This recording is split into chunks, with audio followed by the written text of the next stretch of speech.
That's his gun, not mine. He pulled it on the cashier. I took it from him and pushed him down. Get your hand off that gun and back away. It's in my waistband. Secure it. I just don't want him grabbing it. I'm not trying.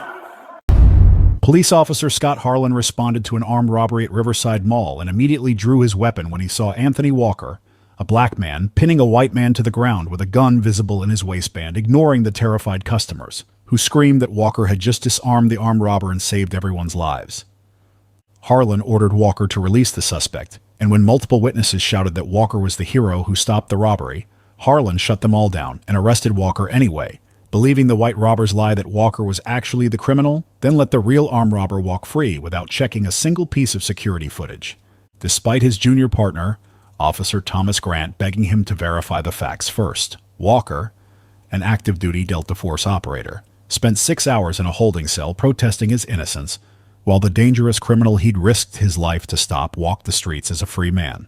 All because Officer Harlan's racism made it impossible for him to imagine a black man being the hero and a white man being the criminal. What Harlan didn't know was that Anthony Walker was one of the military's most elite and decorated special operators whose commanding officer would see the viral video of his wrongful arrest within hours. Before we go further, what city or country are you watching from? Drop it in the comments. We love seeing where you're tuning in from. If you believe stopping an armed robbery while black shouldn't get you arrested, then like this video and subscribe.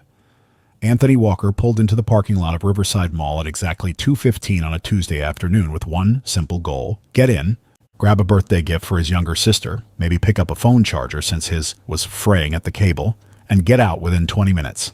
At 34 years old, Walker had spent the last 12 years serving his country as a Delta Force operator, completing classified missions in some of the most dangerous places on Earth, earning commendations and medals that would never be publicly displayed, because the operations themselves were too sensitive to acknowledge. He was on 2 weeks of leave after returning from an assignment overseas that he couldn't discuss with anyone outside his unit, and he'd promised his sister he'd be at her birthday dinner that evening with a gift in hand. Walker walked through the mall entrance wearing civilian clothes, dark jeans, a plain black t-shirt, and running shoes, looking like any other shopper enjoying a quiet Tuesday. He checked his phone as he walked, scrolling through a text from his sister reminding him she wanted noise-canceling headphones, the expensive kind she'd been hinting about for months. Walker smiled and headed toward the electronics store near the center of the mall, completely unaware that in less than 5 minutes his life would be turned upside down. The electronics store was moderately busy with about 8 customers browsing through aisles of phones, tablets, and accessories. Walker walked toward the headphone display at the back of the store, scanning the brands and price tags. He was comparing 2 different models when he heard a voice shout from the front of the store. "Everyone get on the ground. Now, this is a robbery." Walker's head snapped up and his Delta Force training kicked in instantly. A white male in his early 30s wearing a black hoodie and a mask covering the lower half of his face stood near the cash register pointing a semi-automatic handgun at the young cashier, a woman who looked barely 20 years old and was frozen in terror. The other customers in the store immediately dropped to the floor, some screaming, others silent with fear. Walker dropped into a crouch behind a display shelf, his mind already processing the tactical situation with the speed and precision that had kept him alive through dozens of combat operations. He assessed the threat in seconds. The robber's stance was amateur, feet too close together, no proper shooting platform. The gun was held at an awkward angle, finger on the trigger, but the grip was wrong. The man's hands were shaking. His head kept swiveling around to check the store, which meant he was nervous and inexperienced. This wasn't a professional. This was someone desperate and dangerous, but untrained, which in some ways made him more unpredictable. "Open the register," the robber screamed at the cashier, his voice cracking with adrenaline. "Put all the cash in a bag. Do it now or I'll shoot you."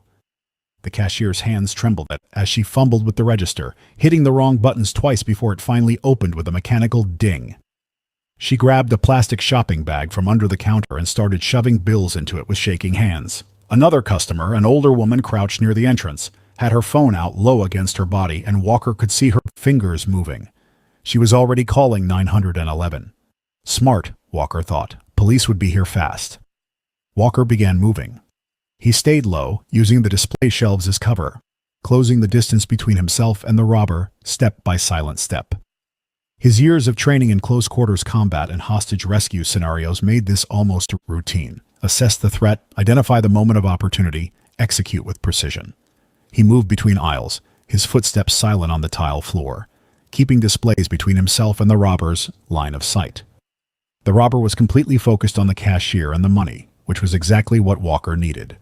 The young woman finished filling the bag and held it out with both hands, tears streaming down her face. The robber reached for the bag with his left hand while his right hand held the gun, and in that critical moment he lowered the weapon slightly, his attention divided between the money and maintaining control of the firearm. Walker moved like lightning. He covered the final 12 feet in less than 2 seconds, his hand shooting out to grab the robber's gun wrist with iron grip strength honed by years of military training. Walker twisted the wrist hard and fast, a professional disarming technique that forced the robber's finger off the trigger and rotated the barrel away from anyone in the store. The robber let out a shocked cry as Walker simultaneously swept his legs out from under him with a perfectly executed takedown, driving the man face first into the floor with controlled violence. The gun clattered across the tile. Walker kept his knee planted firmly in the robber's back, wrenching both of the man's arms behind him in a control hold that made escape impossible. The entire sequence from Walker's first movement to the robber being pinned on the ground took less than 4 seconds. It was textbook Delta Force, close quarters combat, executed with the precision of someone who had done this hundreds of times in training and real operations.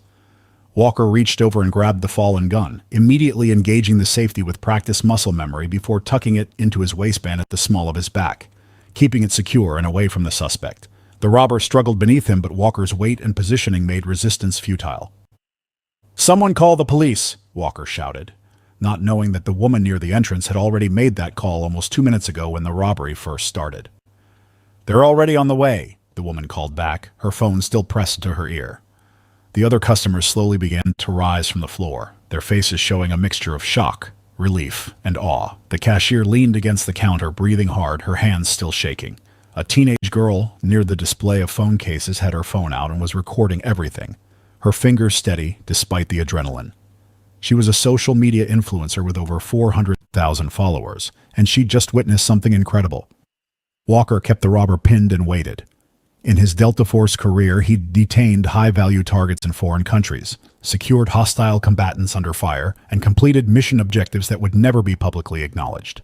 Holding down an amateur armed robber in a shopping mall while waiting for local police should have been the easiest thing he'd done all year. Less than 3 minutes later, the sound of heavy footsteps approached from the mall corridor outside the store. 2 police officers burst through the entrance with their weapons drawn. Officer Scott Harlan in front, a white man in his early 40s with 15 years on the force, and right behind him, Officer Thomas Grant, a younger white officer in his late 20s, with only 3 years of experience who looked to Harlan for guidance on every call. Harlan's eyes swept the scene and locked onto the image in front of him, a black man in civilian clothes pinning a white man to the ground, and a gun clearly visible tucked into the black man's waistband. Harlan's brain processed this through the filter of 15 years of ingrained bias and prejudice, and his conclusion was immediate and certain.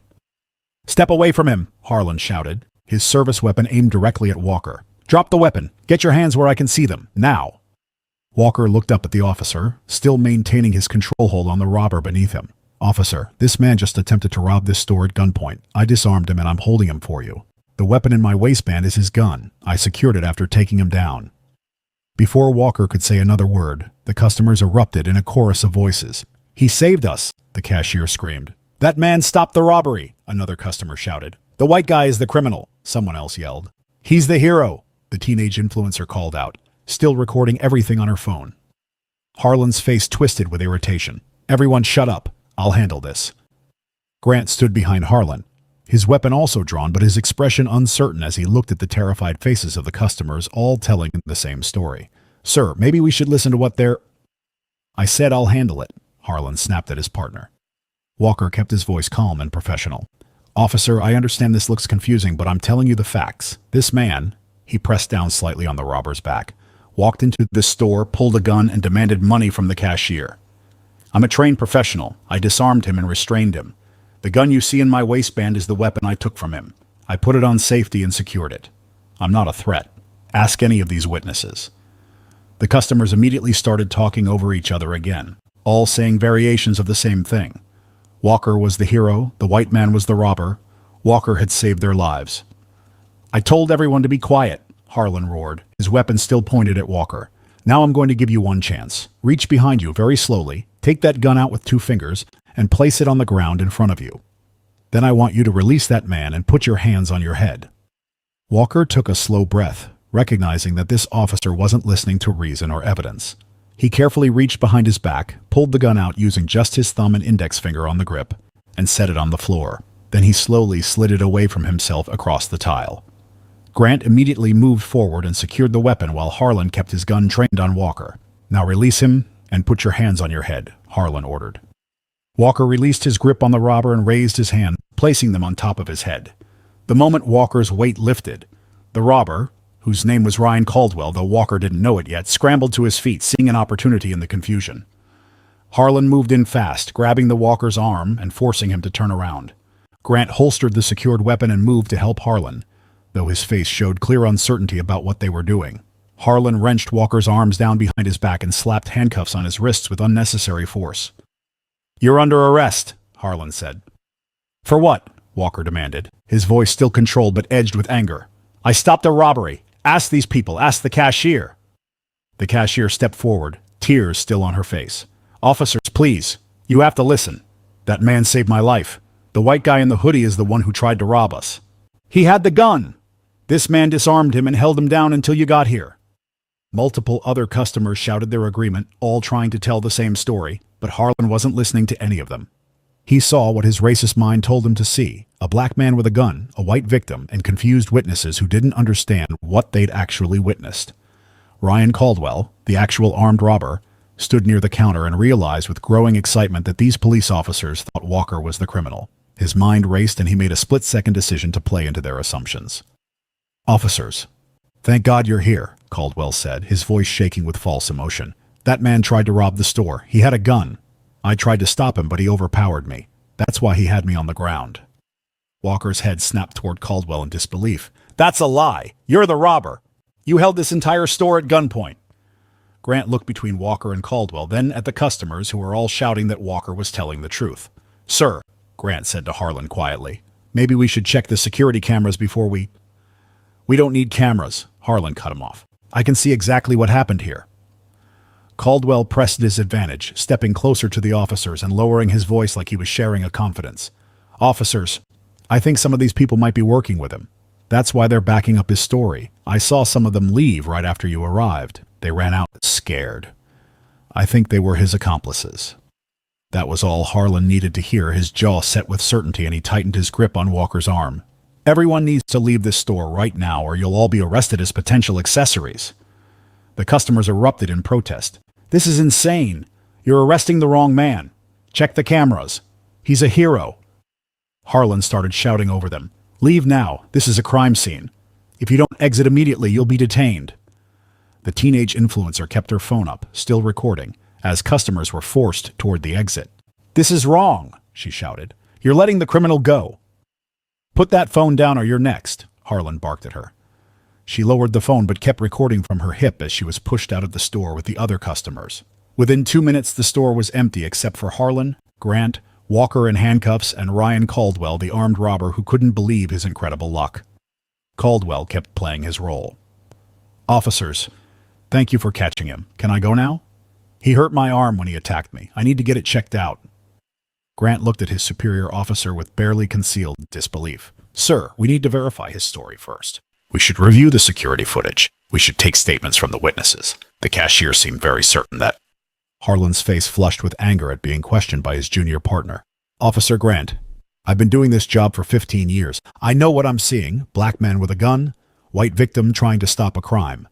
The witnesses were scared and confused. This man," he shook Walker roughly, "is the criminal. This man," he gestured to Caldwell, "tried to be a hero and got hurt for his trouble." "But sir," Grant tried again. "That's enough," Harlan snapped. "You want to question my judgment? You've been on the force 3 years. I've seen hundreds of these situations. Trust me, the footage will show exactly what I already know." Walker's voice cut through the tension, hard and cold. "You're making the biggest mistake of your career. That man is a dangerous criminal. I'm active duty military. Check my ID, call my command, and for God's sake, check the security cameras before you let him walk out of here." Harlan ignored him completely and turned to Caldwell. "Sir, you're free to go. We'll need a statement from you later. Here's my card." Caldwell took the card with hands that had been shaking with fear 10 minutes ago when he was robbing the store, but were now steady with relief and disbelief. He'd been caught red-handed by someone who clearly knew what they were doing, and now the police were letting him walk away free. He headed toward the exit before they could change their minds. Grant made one last attempt. "Sir, please, just let me pull up the security footage. It'll take 2 minutes. We can verify everything before anyone leaves." Harlan turned on his partner with barely controlled fury. "Officer Grant, if you question my authority one more time on this call, you'll be writing parking tickets for the next year. Do you understand me?" Grant's mouth closed. He was 3 years into his career and still probationary in many ways. Going against a 15-year veteran could end his future on the force. He said nothing. Ryan Caldwell, wanted for 6 armed robberies across 3 counties over the past 4 months, a violent criminal who had terrorized dozens of victims, walked out of Riverside Mall a free man because Officer Scott Harlan's racism was stronger than his duty to verify the facts. Harlan dragged Walker toward the exit. "Let's go. You're being booked for armed robbery, assault, and anything else I can think of." Walker was forced into the back of the patrol car and driven to the police station. He demanded to speak to a supervisor. He demanded to call his commanding officer. He told them he was Delta Force. He told them to check the mall security footage. Nobody listened. They processed him like any other criminal, took his belongings, photographed him, fingerprinted him, and threw him into a holding cell. Walker sat on the metal bench and watched the door lock behind him, knowing that somewhere Ryan Caldwell was free and likely planning his next robbery. Meanwhile, the teenage influencer who had recorded everything sat in her car in the mall parking lot and uploaded the video to her social media accounts. The caption read, "Cops arrest black hero who stopped armed robbery and let white criminal go free. This man saved our lives. And they handcuffed him. Share this everywhere. Justice for a hero Riverside Mall." The video started spreading immediately. Within 30 minutes, the mall's official social media team saw it trending and checked their own security footage. What they saw made them sick. They downloaded the full video showing Anthony Walker heroically disarming the robber and posted it as a comment under the influencer's video with the caption, "Security footage from our cameras. This man is a hero. The police arrested the wrong person." Within 3 hours, the combined videos had 5 million views. Within 6 hours, they reached the desk of a colonel in Delta Force Command who recognized Master Sergeant Anthony Walker immediately and picked up his phone with a face like thunder. Officer Scott Harlan's career in freedom had just begun their countdown to 0. Anthony Walker sat in holding cell number 12 at the city police station, staring at the concrete walls that had become his world for the past 4 hours. He had asked to speak to a supervisor 7 times. He had demanded to call his commanding officer 9 times. He had told every guard who passed by that he was active duty Delta Force, and they were holding the wrong man. Each time the response was the same, either complete silence or a dismissive laugh, followed by, "Sure you are, buddy." One guard had stopped at his cell door around hour 3 and smirked at him. "Military, huh? What are you, a Navy SEAL too? Maybe a superhero?" The guard walked away laughing while Walker sat there knowing that Ryan Caldwell, the actual armed robber, was somewhere out there free to hurt more people because a racist cop couldn't imagine a black man being the hero. At the mall, the teenage influencer whose name was Jessica Martinez sat in the food court with her phone blowing up with notifications. The video she'd posted of Walker being arrested while customers screamed that he was innocent had reached 2 million views in just 2 hours. The comments section was on fire with outrage. People were tagging news stations, civil rights organizations, and local politicians demanding answers about why a hero was arrested while the criminal walked free. Then the Riverside Mall official account posted their comment with the security footage, and everything exploded. The crystal-clear surveillance video showed the entire incident from multiple angles. Ryan Caldwell entering the store, pulling the gun, threatening the cashier, and then Anthony Walker moving with professional precision to disarm him and take him down in a textbook Special Forces maneuver. The footage showed Walker securing the weapon and holding Caldwell safely until police arrived. Then it showed officers Harlan and Grant entering.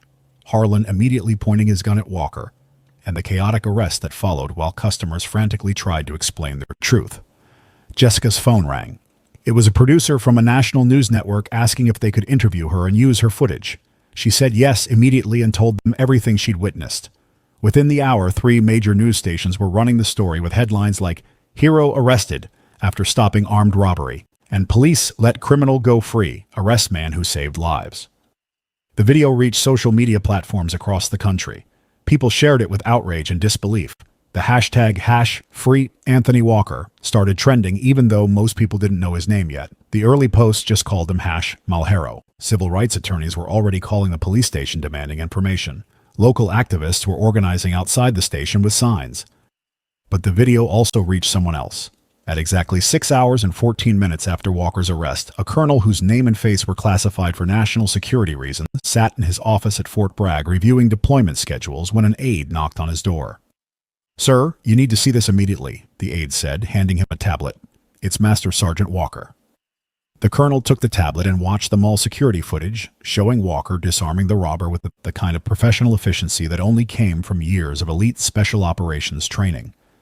Then he watched the cell phone video showing Walker being arrested, while witnesses screamed the truth that the officers refused to hear. The colonel's jaw clenched tighter with each passing second. "How long has he been detained?" the colonel asked, his voice dangerously quiet. "Approximately 6 hours, sir. We just confirmed his location at the city police station on 4th Street. The colonel set down the tablet and picked up his secure phone. He dialed a number that connected him directly to the police chief's personal cell phone, a number that most people didn't even know existed. The phone rang twice before Police Chief Robert Morrison answered. "This is Chief Morrison." "Chief Morrison, this is Colonel Hayes from United States Special Operations Command," the colonel said, his voice carrying the weight of absolute authority. "You are currently holding one of my operators, Master Sergeant Anthony Walker. He was wrongfully arrested approximately 6 hours ago after stopping an armed robbery at Riverside Mall. You will release him immediately and have him standing outside your station within 30 minutes, or you will be dealing with the Department of Defense, the FBI, the Justice Department, and a media crisis that will end your career and destroy your department's reputation. Do I make myself perfectly clear?" Chief Morrison's blood went cold. He'd been home having dinner with his family when his phone rang, and now he was hearing that his department had arrested a Delta Force operator. "Sir, I wasn't aware of this situation. Let me look into—" "You have 30 minutes, the colonel interrupted. "And Chief Morrison, the criminal your officer released is named Ryan Caldwell. He's wanted for 6 armed robberies across 3 counties. Your officer let a dangerous felon walk free while arresting a decorated war hero. I suggest you start figuring out how to fix this disaster." The colonel hung up. Chief Morrison immediately called the station, and within seconds the entire building erupted into controlled chaos. The desk sergeant pulled Walker's arrest record and found exactly what the colonel had described. He watched the mall security footage that was now public and felt his stomach drop. They had arrested a hero and released a wanted criminal, and it was all on video with millions of views. The shift commander ran to the holding cells. "Release Anthony Walker immediately. Get him out now." Walker was brought out of his cell, and the shift commander stood in front of him, looking pale and shaken. "Master Sergeant Walker, there has been a terrible mistake. You're being released immediately. On behalf of the department, I apologize for this error." Walker's face was stone cold. "An error? Your officer arrested me for stopping a robbery. He ignored 8 witnesses. He believed the criminal's lie without checking a single fact. He let a dangerous man walk free, and you held me in that cell for 6 hours while I told you repeatedly that you had the wrong man." Walker's voice dropped to something hard and final. "This wasn't an error. This was racism, and someone is going to pay for it." The shift commander had no response because he knew Walker was absolutely right. They returned Walker's belongings, his wallet, his phone, his keys. His phone showed 63 missed calls and over 200 text messages. Several were from his Delta Force command. Many were from news organizations. Some were from his family who had seen the viral video and were terrified. Chief Morrison arrived at the station 28 minutes after the colonel's call. He found Walker standing in the lobby, no longer in handcuffs, but his face showed the exhaustion and anger of a man who had been treated like a criminal for doing the right thing. "Master Sergeant Walker, I'm Chief Morrison. I cannot express how deeply sorry I am for what happened to you today. This department failed you in the worst possible way." Walker looked at the chief with eyes that had seen combat and violence and injustice around the world, but had never expected to experience it in his own country after saving American lives. "Where is Officer Harlan?" "He's been suspended pending investigation. We're initiating termination proceedings." "And the robber he let go free?" Morrison's face tightened. "We have units searching for Ryan Caldwell now. We've issued a warrant for his arrest." 6 hours too late," Walker said quietly. "He could be 3 counties away by now. He could have hurt someone else, all because your officer saw a black man and decided I must be the criminal." Morrison had no defense because there was no defense. "Master Sergeant Walker, we will cooperate fully with any legal action you choose to pursue. You deserve justice." Walker pulled out his phone and made a call. "This is Master Sergeant Anthony Walker. I need to speak with Sarah Chen." He waited a moment. Miss Chen, I need a civil rights attorney. I was just arrested for stopping an armed robbery while the police let the actual criminal go free. Yes, it's all on video. Millions of views already. I'm filing a federal lawsuit and I want to make sure this never happens to anyone else. He hung up and looked at Chief Morrison. You'll be hearing from my attorney, and from the Department of Defense, and from every news organization in the country. What happened today doesn't end with an apology. Walker walked out of the police station into a crowd of reporters and cameras and protesters holding signs that read, "Justice for the hero," and "Arrest the right man." He was free, but his fight for accountability was just beginning.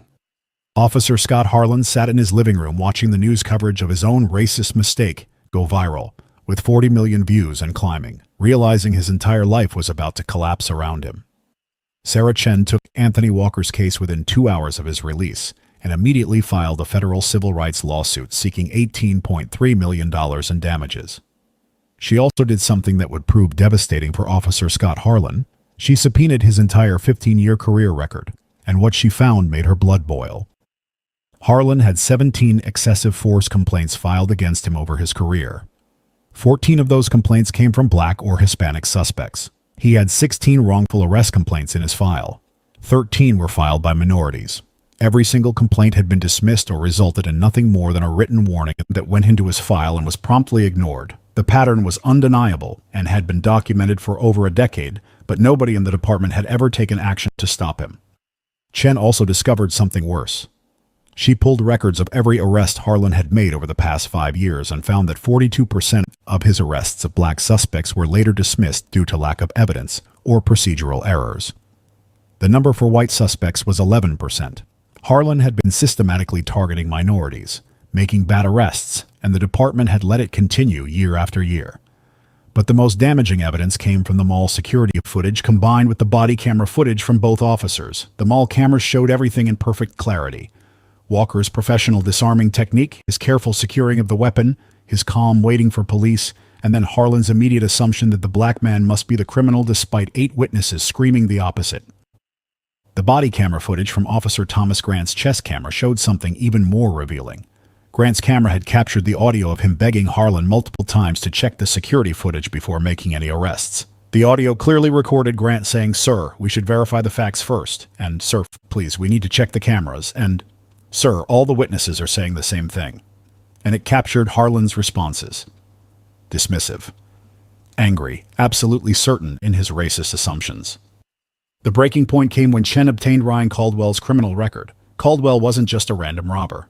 He was wanted for 6 armed robberies across 3 counties over 4 months. He had a violent history going back 12 years. Police had been searching for him for months. His photograph had been circulated to every police department in the region. And Officer Scott Harlan, who should have recognized him from the wanted bulletins, had looked directly at a wanted violent felon and let him walk free because Harlan's racism wouldn't allow him to believe a Black man could be innocent. 3 days after Walker's release, Ryan Caldwell was finally captured after attempting another armed robbery at a convenience store 15 miles away. During that robbery, he shot the store clerk in the shoulder when the man moved too slowly opening the register. The clerk survived, but he would carry that bullet wound and the trauma for the rest of his life. Chen made sure that fact was included in Walker's lawsuit. Officer Harlan's racist decision to free Caldwell directly led to another violent crime and another victim. The state attorney general reviewed all the evidence and announced that criminal charges would be filed against Officer Scott Harlan. The charges were serious: false arrest, official misconduct, obstruction of justice for failing to review available evidence, and aiding and abetting a fugitive for releasing a wanted criminal. Combined, Harlan faced up to 25 years in prison. Anthony Walker's full military record was declassified enough for public release, and what the media discovered made Harlan's actions even more unforgivable. Walker wasn't just any Delta Force operator. He was one of the most decorated active-duty Special Forces soldiers in the United States military.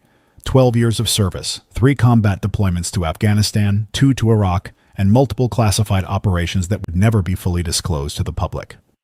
Walker had earned the Silver Star for valor after he single-handedly held off an enemy attack while evacuating wounded soldiers under fire. He had 2 Bronze Stars for heroic achievement in combat operations. He had the Purple Heart after being wounded by an IED blast that killed 2 of his teammates. He had personally trained Allied forces in counterterrorism tactics in 7 different countries. The Department of Defense considered him a national strategic asset, one of the elite warriors who operated in the shadows, keeping the country safe. This was the man Officer Scott Harlan had thrown in a cell like a common criminal because his skin color didn't match Harlan's mental image of what a hero should look like. Chen arranged a press conference, and Anthony Walker appeared in his military dress, uniform with 12 years of ribbons and medals displayed on his chest. The room fell silent as he stepped up to the microphone, his bearing showing every bit of the discipline and professionalism that had made him an elite warrior. "My name is Master Sergeant Anthony Walker, United States Army, Delta Force," he began, his voice steady and clear. "On Tuesday afternoon, I stopped an armed robbery at Riverside Mall. I used my military training to disarm a dangerous criminal and protect innocent lives. I held that criminal and waited for police to arrive so he could be arrested and prosecuted. Instead, I was arrested. The criminal was released, and for 6 hours I sat in a cell while Officer Scott Harlan's racism was valued more than the truth." Walker paused and let that sink in. 8 witnesses told Officer Harlan I was the hero. The cashier whose life I saved begged him to listen. His own partner asked him to check the security cameras. Officer Harlan ignored all of it, because when he looked at me, he didn't see a soldier who has served his country for 12 years. He didn't see a man who stopped a violent crime. He saw a black man, and in his mind, that automatically made me the criminal. The reporters were silent, cameras recording every word. Officer Harlan's racism didn't just hurt me, it freed Ryan Caldwell, a wanted violent criminal. 3 days after Harlan let him walk out of that mall, Caldwell shot an innocent store clerk during another robbery. That man is alive, but he will carry that bullet wound forever. That happened because Officer Harlan's prejudice was stronger than his duty to verify the facts. Walker's voice hardened into something cold and final. "I have fought enemies overseas. I have been shot at, blown up, and wounded in service to this country. I never expected that when I came home and saved American lives, I would be treated like a criminal by the very people who are supposed to serve and protect. Officer Harlan saw my skin color, and his racism made every decision after that. He will answer for it in criminal court. He will answer for it in civil court. And he will answer for it by spending the next 20 years of his life in a prison cell thinking about the hero he arrested and the criminal he freed." Walker stepped away from the microphone, and the room erupted in questions, but he didn't answer any of them. He'd said everything that needed to be said. His attorney would handle the rest. Officer Scott Harlan watched the press conference from his living room where he'd been suspended without pay, knowing that his career was over, his freedom was about to end, and his name would forever be associated with one of the most clear-cut cases of racist policing ever caught on camera. The trial would prove Walker right about everything. But first, the consequences would have to unfold in their devastating entirety. Officer Scott Harlan's criminal trial began 4 months after Anthony Walker's wrongful arrest and lasted 3 weeks. The prosecution presented overwhelming evidence, the mall security footage showing Walker's heroic actions in crystal clear detail, body camera audio of Officer Thomas Grant begging Harlan to check the facts before making arrests, testimony from all 8 witnesses who had screamed that Walker was innocent, and Harlan's 15-year history of complaints showing a clear pattern of racial bias that the department had ignored. The defense tried to argue that Harlan had made a split-second judgment call in a high-pressure situation and simply made an honest mistake. But the prosecution destroyed that argument by playing the body camera audio where Grant had given Harlan multiple opportunities to verify the truth, and Harlan had refused every single time, stating clearly that his mind was already made up based on what he saw: a black man with a gun. The jury deliberated for 7 hours and returned guilty verdicts on all charges: false arrest, official misconduct, obstruction of justice, and aiding and abetting a fugitive. Harlan sat motionless as the verdicts were read, his face pale and empty, knowing his life, as he'd known it, was finished. At sentencing 2 weeks later, the judge showed no mercy. "Officer Harlan, you were given a badge and the public's trust to serve and protect all citizens equally. Instead, you allowed your racial prejudice to dictate your actions in the worst possible way. You arrested a decorated war hero who had just saved innocent lives. You freed a dangerous wanted criminal who went on to shoot another victim. Your racism endangered the community, betrayed the badge you wore, and destroyed the public's faith in law enforcement." The judge paused and looked directly at Harlan. "This sentence must reflect the severity of your misconduct and send a clear message that racism in policing will not be tolerated. I hereby sentence you to 20 years in state prison with the possibility of parole after serving 16 years. Harlan was led away in handcuffs to begin his sentence. At 43 years old, he would be 59 at his earliest possible release. His wife had already filed for divorce. His 2 teenage children refused to speak to him. He'd lost his pension, his benefits, and his freedom. The video of him arresting Walker while witnesses screamed the truth had been viewed over 100 million times worldwide and was now used in police academies across the country as the definitive example of how racial bias destroys lives and careers. The city settled Anthony Walker's federal lawsuit for the full $18.3 million rather than face a jury trial where the damages could have been even higher. The settlement was the largest wrongful arrest payout in the state's history. As part of the agreement, the city was required to implement sweeping reforms: mandatory racial bias training for all officers, body cameras that could not be turned off during any interaction, an independent civilian oversight board to investigate all excessive force and wrongful arrest complaints, immediate termination for any officer with a documented pattern of racial bias complaints, and quarterly public reports on arrest statistics broken down by race. Police Chief Robert Morrison was forced to resign in disgrace. Internal Affairs conducted a department-wide review and found 41 officers with complaint patterns similar to Harlan's. Multiple excessive force or wrongful arrest complaints filed primarily by minority citizens, all dismissed or minimally disciplined. 28 of those officers were fired. 13 were given final warnings and placed on probation. The entire department command structure was reorganized from top to bottom. Officer Thomas Grant, the junior partner who had repeatedly tried to get Harlan to check the facts, was promoted and given a commendation for attempting to prevent the wrongful arrest despite pressure from his superior officer. He became an advocate for police reform within the department and helped develop new training protocols on implicit bias and evidence verification. Ryan Caldwell, the armed robber Harlan had freed, was convicted of 7 counts of armed robbery, including the shooting of the convenience store clerk, and sentenced to 40 years in federal prison without possibility of parole. During his sentencing hearing, the judge specifically noted that Caldwell should have been arrested at Riverside Mall and that Officer Harlan's failure to do his job had directly enabled Caldwell to commit another violent crime. Anthony Walker returned to active duty with Delta Force and continued his career serving his country in classified operations around the world. He was promoted to Sergeant Major in recognition of both his heroism at the mall and his dignified response to the injustice that followed. He used $10 million of his settlement to establish the Courage and Justice Foundation, a nonprofit organization that provided legal assistance to victims of police misconduct and wrongful arrests, with special focus on minority communities who often lacked resources to fight back against systemic injustice. The foundation helped over 300 people in its first 4 years, many of them individuals who had been wrongfully arrested by officers with documented histories of racial bias but had been too afraid or too poor to seek justice. Walker's case had opened the door for others to come forward, and the foundation made sure they had the support they needed to hold corrupt officers accountable. Walker also became a national speaker on civil rights and police accountability, traveling to police departments and universities across the country to share his story and advocate for reform. He appeared before congressional committees and helped shape federal legislation on police oversight and accountability measures. 5 years after his wrongful arrest, Walker was serving as a command sergeant major in Delta Force, one of the highest enlisted ranks in special operations.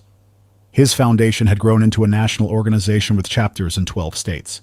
Harlan was still in prison serving his sentence with 11 years remaining before parole eligibility, known among inmates as the racist cop who arrested a war hero and got exactly what he deserved. The body camera footage and security video from Walker's arrest remain some of the most widely viewed examples of racial profiling in American policing history, shown in training academies, college courses, and civil rights seminars as proof that racial bias doesn't just hurt individuals. It corrupts justice, endangers communities, and destroys the lives of those who practice it. The lesson was brutal and public. Officer Scott Harlan saw a black man save lives, and his racism made him see a criminal instead of a hero. That decision cost him 20 years of freedom, cost the city $18.3 million, cost Ryan Caldwell's next victim a bullet wound that would never fully heal, and exposed a police department's decades-long failure to address systemic racial bias in its ranks. Anthony Walker had stopped an armed robbery while on leave from serving his country. He was arrested for being black while doing the right thing. But his refusal to let that injustice stand silently had forced an entire system to confront its failures and implement real change. If this story proves that even decorated war heroes can be victims of racial profiling, share it with everyone who needs to understand that racism in policing destroys trust, endangers communities, and must be confronted with accountability and consequences. What reforms would prevent officers from ignoring evidence and arresting based on bias instead of facts? Drop your ideas in the comments below. And if you believe heroes deserve justice regardless of their skin color, subscribe, because we're exposing more stories where courage meets injustice, and fighting back creates change that saves lives and transforms broken systems forever.